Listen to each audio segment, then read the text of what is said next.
Assalamualaikum Kak. Ya, waalaikumsalam. Ada apa ya, Mas Sastra? Dengan Mas Sastra kan ya? Iya benar, saya Sastra. Oke, baiklah Mas Sastra, apa kabar hari ini? Alhamdulillah baik kabar saya hari ini, walaupun situasi hati agak mendung sih. Oke, semoga cepat membaik ya Mas, cuaca di hatinya. Iya, amin. Terima kasih. Oke, Mas Sastra, sebelumnya perkenalkan, nama saya Raga, saya konselor dari layanan Sahabat Sofia. Hari ini kita ketemu di sini sesuai dengan kesepakatan kita ya Mas ya. Iya. Ada keperluan apa ya Mas untuk minta ketemuan hari ini? Jadi gini Kak, saya mau sedikit berkeluh kesah. Saya sedang mempunyai masalah. Oke, saya akan membantu Mas Sastra sebisa mungkin. Saya akan mencoba untuk mendengarkan keluh kesah Mas Sastra. Oke Kak, tapi ini privasi ya Kak, nggak bocor kan? Enggak Mas Sastra. Jadi saya sebagai konselor memiliki kode etik untuk tidak membiarkan masalah klien kepada orang-orang lain, kepada pihak lain. Jadi apapun keluh kesah Mas Sastra akan aman sama saya. Jadi nggak akan bocor. Pokoknya terkendali, aman terkendali. Alhamdulillah kalau gitu Mas, saya lega dengarnya. Oke Mas Sastra, untuk konseling hari ini mari kita mulai. Durasinya 1 jam. Apakah cukup untuk Mas Sastra meluapkan keluh kesah? Insya Allah cukup. Oke, nanti kalau Mas Sastra setelah konseling ini Mas Sastra ingin menghubungi saya lagi, ingin berkeluh kesah lagi, bisa hubungi saya lagi. Oke Mas Sastra, monggo silahkan mulai berkeluh kesah. Jadi begini Kak, saya lagi stres banget rasanya, akan hampir depresi. Memangnya karena apa ya Mas? Saya diputusin pacar saya, padahal saya itu cinta banget sama dia. Saya sayang banget sama dia. Dia itu bagaikan untuk hidup saya itu bagaikan ibu yang selalu menyemangati saya. Dia selalu support semua yang saya lakuin. Dia selalu bisa menjadi sandaran kalau saya lagi lelah, lagi gelisah.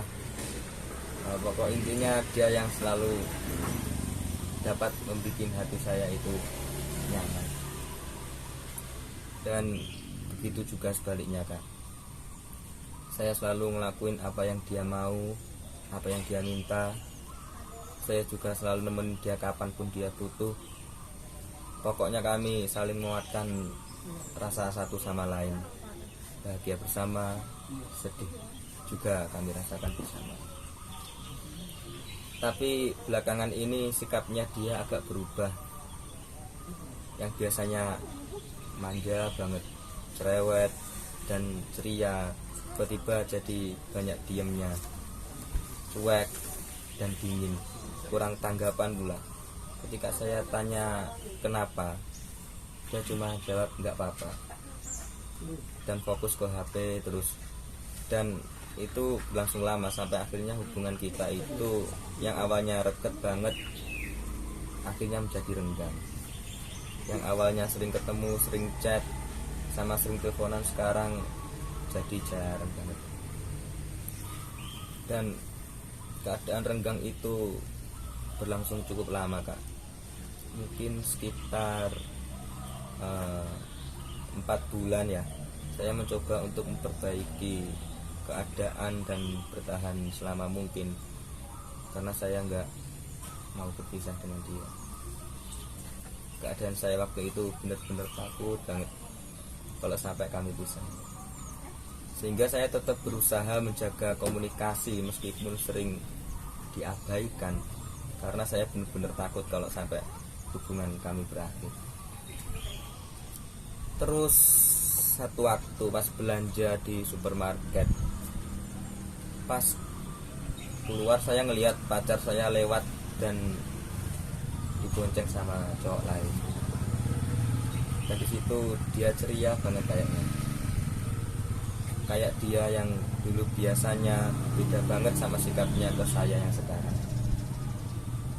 Besoknya saya ajak dia buat ketemuan, dan di situ saya ceritakan apa yang saya lihat kemarin. Dia hanya diam aja, tapi terus saya desak untuk menjawab, dan akhirnya dia ngaku kalau itu pacar barunya. Dia sembunyiin itu selama ini dan saya tidak tahu, karena nggak berani bilang jujur ke saya. Dan langsung setelah itu dia minta putus dengan alasan udah nggak nyaman sama saya dan nggak cocok lagi sama saya. Nah, itu saya kaget. Situ saya nggak bisa ngomong apa-apa lagi. Saya cuma bisa masang senyum kejut. Saya cuma bisa masang senyum palsu. Suasananya tambah canggung banget, Pak. Akhirnya dia berdiri dan pamit pulang duluan. Dan saya cuma jawab ngangguk sambil maksa senyum. Senyumku gak ikhlas, Mas. Pas dia udah nggak ada, air mata saya netes, perlahan-lahan netes. Saya sedih. Hubungan yang udah lama kami jalani tiba-tiba harus berakhir cuma gara-gara perasaan nggak nyaman. Tanpa dibicarakan dulu, tanpa kita musyawarah dulu bagaimana biar bisa nyaman dan cocok lagi. Oke, tenang dulu ya Mas Astra ya, ditenang dulu hatinya.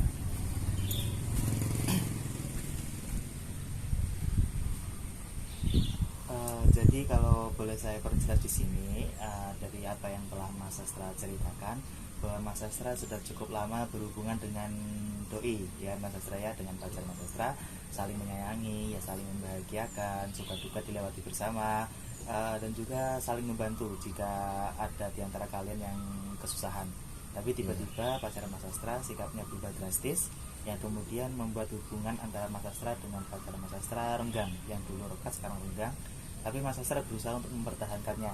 Tapi kemudian Mas Astra menemukan fakta bahwa ternyata pacar Mas Astra sudah punya pasangan baru, berpaling hati dan memutuskan untuk mengakhiri hubungan kalian. Begitu ya Mas Astra, kurang lebih ya? Iya, seperti itu. Oke, tadi di awal Mas Astra berkata kalau Mas Astra sedang stres, Iya. bahkan hampir depresi, artinya stres berat. Kira-kira apakah perasaan stres Mas Astra itu juga berasal dari putusnya hubungan Mas Astra dengan pacar Mas ini? Iya, ya Kak. Setelah ketemuan itu saya sedih banget. Sampai berhari-hari rasanya itu sumpah, stres, pikiran banget. Memangnya dampak apa yang Mas Astra rasakan dari berakhirnya hubungan Mas itu? Saya lebih kurang semangat, Kak. Karena dia itu penyemangat saya. Dia alasan saya melakukan semua hal. Dia alasan hidup saya. Rasanya tanpa dia saya nggak hidup, Kak. Dan sekarang saya juga berhenti kuliah. Karena sebenarnya saya sudah nggak kuat kuliah dari awal, tapi karena dia saya bertahan di dunia perkuliahan ini. Tapi sekarang dia nggak ada, saya nggak punya alasan lagi buat ngelakuin sesuatu, Kak. Begitu juga dengan kuliah. Oke, ternyata pacar Mas Astra ini punya pengaruh yang cukup besar ya dalam kehidupan Mas Astra ya? Iya, Kak. Sangat besar pengaruh dia dalam hidup saya. Yaitu tadi, Kak, bagi saya dia itu alasan saya melakukan sesuatu, atau bisa dikatakan alasan saya hidup. Oke, kalau boleh saya tahu yang Mas Astra maksud sebagai alasan melakukan sesuatu dan alasan hidup itu bagaimana ya Mas ya? Ya jadi begini. Jadi dia itu dulu selalu menyemangati saya. Saya lagi begini, dia kasih semangat. Saya lagi begitu, dia juga support. Dan dia selalu mengayomi saya, Kak. Kalau saya lagi ada masalah, kalau ketika saya resah, dan kalau saya lagi males atau bad mood, kalau saya keinget dia, saya semangat lagi. Dan karena dia juga, saya selalu semangat kerja, Kak. Karena saya mau terus bersama dengan dia. Oke, baiklah. Jadi intinya pacar Mas Sastra ini adalah sosok yang selalu ada dan selalu menjadi sandaran Mas Sastra. Kurang lebih begitu ya Mas Sastra? Begitu, iya. Oke, sebelumnya Mas Sastra apa yakin apa yang Mas Sastra rasakan ini adalah cinta? Iya, benar, Kak. Saya cinta banget. Apa yang membuat Mas Sastra yakin kalau perasaan Mas Sastra adalah cinta? Saya yakin, Kak. Saya sangat yakin kalau perasaan saya ini adalah cinta. Memangnya apa yang membuat Mas Sastra merasa nyaman, yang membuat Mas Sastra merasa cinta sama dia? Eh, Dia itu perempuan yang mengayomi, lemah lembut, ceria, pengertian, dan sangat memahami bagaimana diri saya. Bagaimana Mas Sastra tahu kalau itu bukan cinta, atau kalau itu memang cinta? Bagaimana kalau itu ternyata hanya ego pamrih dari Mas Sastra? Ego pamrih gimana maksudnya ya, Mas? Jadi sebenarnya yang Mas Sastra rasakan itu bukan cinta, melainkan hanya perasaan bergantung kepada dia. Mas Sastra bergantung kepada sifat baiknya dia, sifat mengayominya dia, sifat kasih sayangnya dia, sehingga Mas Sastra ketika dia meminta putus, yang Mas Sastra rasakan itu bukan takut kehilangan kekasih, melainkan takut kalau tidak ada lagi yang memerhatikan dan peduli sama Mas Sastra. Apa benar begitu, Kak? Apa benar apa yang saya rasakan selama ini hanya ketergantungan pada sifat baiknya dia? Coba Mas Sastra renungkan lagi sendiri semuanya, perasaan Mas Sastra juga.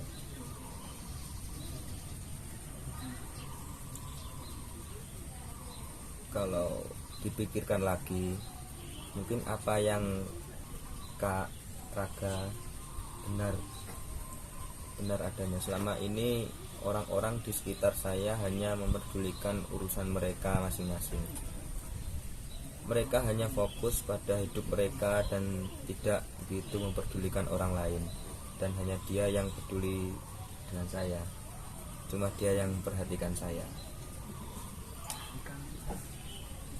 Tapi kalau bukan cinta, lalu yang selama ini saya lakukan untuk dia apa, Kak?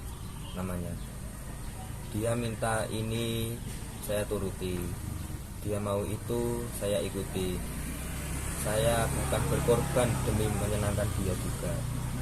Yang seperti itu cinta kan, Kak? Belum tentu, Mas. Mungkin bisa jadi saja apa yang Mas Sastra lakukan itu hanya untuk mengikat dia agar tetap dengan Mas Sastra, agar dia tidak pergi. Jadi semua itu hanya untuk kepentingan Mas Sastra. Maksud Kak Raga, semua yang saya lakukan itu nggak ikhlas gitu ya? Yang bisa mengetahui itu secara pasti hanya Mas Sastra. Jadi gimana kalau menurut Sastra sendiri, coba renungkan lagi, itu ikhlas atau hanya Mas Sastra ingin mengikat dia?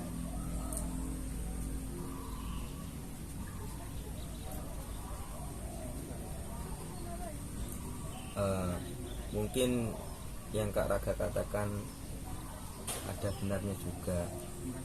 Perasaan saya mungkin bukan cinta, tapi cuma ingin ada seseorang yang menghargai saya, dan kemudian dia datang dan cuma dia yang satu-satunya yang dapat menghargai dan memperhatikan saya.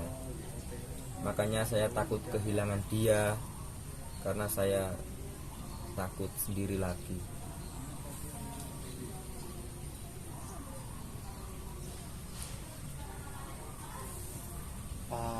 Dari Mas Sastra, yang pertama Mas Sastra itu harus tahu bahwa cinta itu dasarnya adalah ikhlas. Cinta itu tidak mengharapkan apa yang kita beri harus kita dapatkan kembali, karena cinta bukan bisnis. Kita tidak bisa memaksa orang yang kita cintai untuk kembali mencintai kita, karena prinsip seorang pecinta adalah membahagiakan tanpa mengharap lebih. Nah, seorang pecinta tidak akan sedih hanya karena ditinggal kekasihnya. Karena yang diinginkan adalah kebahagiaan kekasihnya, bukan memaksa kekasihnya untuk menjadi miliknya. Sehingga rasa sedih dan stres yang Mas Sastra rasakan mungkin karena Mas Sastra merasa kecewa karena apa yang telah Mas Sastra lakukan selama ini berakhirnya sia-sia. Iya kak, jujur sebenarnya ketika dia meminta putus, saya merasa seperti itu. Tapi saya tidak berani mengungkapkannya. Sampai hari ini juga saya masih tetap diam dan belum menghubunginya lagi. Mas Sastra jika dia pergi karena berpindah hati ke pria lain, Mas Sastra harus bisa melepas dia, karena itu mungkin bukti dari kecemburuannya Allah. Maksudnya? Jadi gini, Mas Sastra itu terlalu bergantung kepada pacar Mas Sastra. Padahal Allah itu selalu terbuka untuk Mas Sastra bergantung, untuk Mas Sastra curhat, untuk meluapkan keluh kesah, meminta support. Allah selalu ada. Tapi Mas Sastra lebih memilih bergantung kepada pacar Mas Sastra. Mas Sastra itu terlalu ingin ditemani oleh pacar Mas Sastra. Takut sendirian kalau nggak ada pacar Mas Sastra. Padahal Allah itu selalu menemani Mas Sastra. Bahkan di saat Mas Sastra hanya sendiri, Allah tetap menemani Mas Sastra. Di saat semua nggak ada yang peduli, Allah sangat peduli pada Mas Sastra. Tapi kebaikan Allah, Mas Sastra abaikan dan lebih memilih pacar Mas Sastra. Jadi apa yang terjadi sama saya ini karena Allah cemburu dan ingin saya lebih dekat dengan dia ya kak mungkin. Bisa jadi begitu. Karena yang harusnya Mas Sastra tahu bahwa Allah itu adalah kekasih bagi setiap manusia yang menganggapnya sebagai kekasih juga. Maka dari itu, rasa sedih, stres, dan depresi yang Mas Sastra rasakan sepertinya sesuatu yang tidak perlu. Karena Mas Sastra tidak pernah sendiri. Mas Sastra sedang dituntun untuk kembali dalam pelukan Allah. Lebih baik Mas Sastra alihkan semua itu untuk senantiasa membaca Al-Quran dan lebih belajar mengenal Allah dan merasakan setiap sentuhannya dalam hidup Mas Sastra. Iya, Kak Raga benar. Perasaan sedih yang saya rasakan semenjak kepergian dia ini benar-benar sumpek rasanya di hati. Dan rasa stres yang saya rasakan benar-benar membuat saya seolah-olah nggak punya gairah hidup. Dan Kak Raga benar juga, saya kayak orang bodoh, sedih berlarut-larut sampai berhari-hari cuma gara-gara dia pergi. Saya benar-benar lupa kalau ada Allah yang gak pernah pergi. Saya ngerasa salah karena sampai membuat Allah cemburu. Dan terima kasih juga kak karena telah mengingatkan saya, membantu saya memahami apa yang terjadi pada diri saya.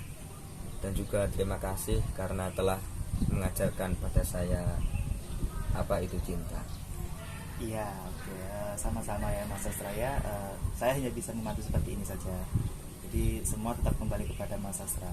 Tapi syukurlah kalau Mas Sastra bisa segera kembali tersadarkan dan bangkit dari rasa sedih dan stres yang Mas Sastra rasakan. Iya kak, saya akan berusaha untuk keluar dari kubangan rasa sedih dan stres ini. Karena setelah Kak Raga ingatkan tadi, saya jadi malu sama Allah. Dia yang selalu ada buat saya. Oke, alhamdulillah kalau gitu saya ikut senang mendengarnya Mas Sastra. Baik kak, terima kasih atas waktunya mau mendengarkan keluh kesah saya, mau membantu saya sangat terbantu hari ini. Oke, sama-sama juga ya Mas Sastra ya. Saya juga sangat berterima kasih Mas Sastra mau berbagi cerita dengan saya hari ini. Dan semoga apa yang kita lakukan hari ini dapat bermanfaat dan membawa kita pada kebahagiaan yang sejati. Amin, amin, amin kak. Baiklah kalau begitu saya mohon pamit Kak Raga. Nanti kalau saya butuh bantuan lagi, saya datang lagi. Oke, terima kasih ya Mas Sastra. Assalamualaikum. Waalaikumsalam.